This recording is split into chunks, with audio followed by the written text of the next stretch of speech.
In today's video, we're comparing Monday.com versus Asana. They are by far the two most popular online project management tools available today, but both Monday and Asana have similar concept and functionality, with Monday being more modern in its layout, but Asana offering features better suited for larger teams. What we'll discuss in the video are questions you need to answer before choosing which project management tool to use. Things like adoption tendencies, team size, and the type of projects you're working on. Asana was created in 2012 and Monday in 2014. Monday has rapidly gained the upper hand over Asana, as demonstrated by its higher number of users and popularity on social media platforms. But sometimes the most popular isn't necessarily the best. Or perhaps that's something my mom told me in high school so I wouldn't feel like such a loser.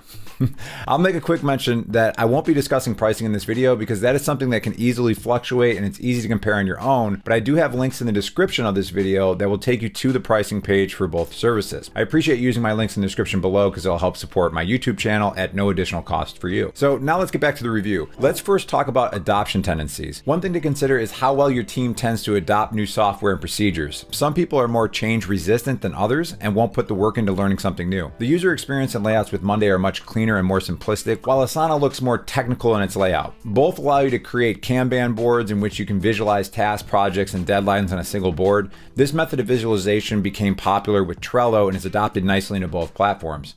However, if you have a complicated project with many team members and a hard deadline, you may prefer the use of a Gantt chart. If you're not familiar with Gantt charts, they are used to create a visual layout of the timeline of an entire project. Here's an example of a Gantt chart on Monday.com. The list of tasks is laid out on the left-hand side and is created into a visual on the right side. This is really helpful when you have a team collaborating on a project with a hard timeline.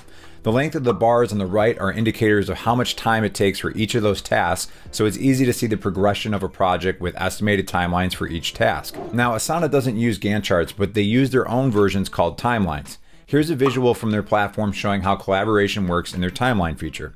It's not terrible, but it's also, in my opinion, just feels less clear and a little more chaotic when you compare it to the Gantt chart of Monday. Now let's talk about team size. When your business grows in size, so does the complexity. Unfortunately, things just get more complicated and harder to manage the larger you get.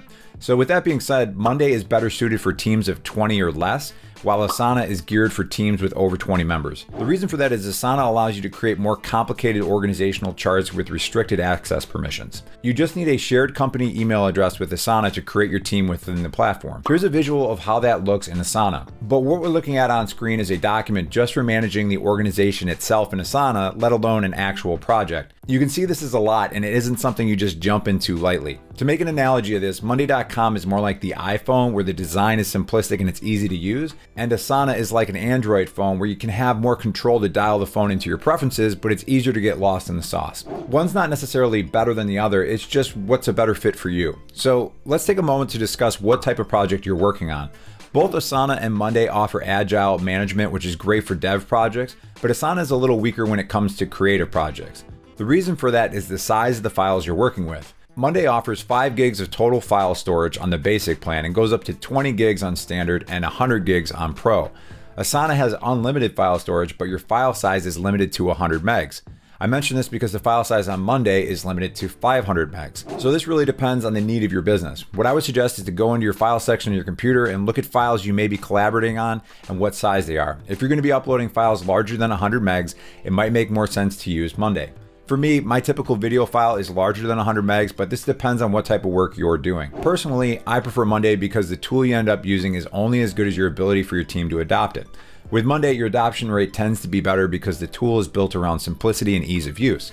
I've worked for a company that tried to use Asana, and the team members were constantly confused by the layout. It never really got off the ground, but we also didn't have a professionally trained project manager that was managing the tool for us. We kind of just dumped it on the office manager, and it didn't pan out well.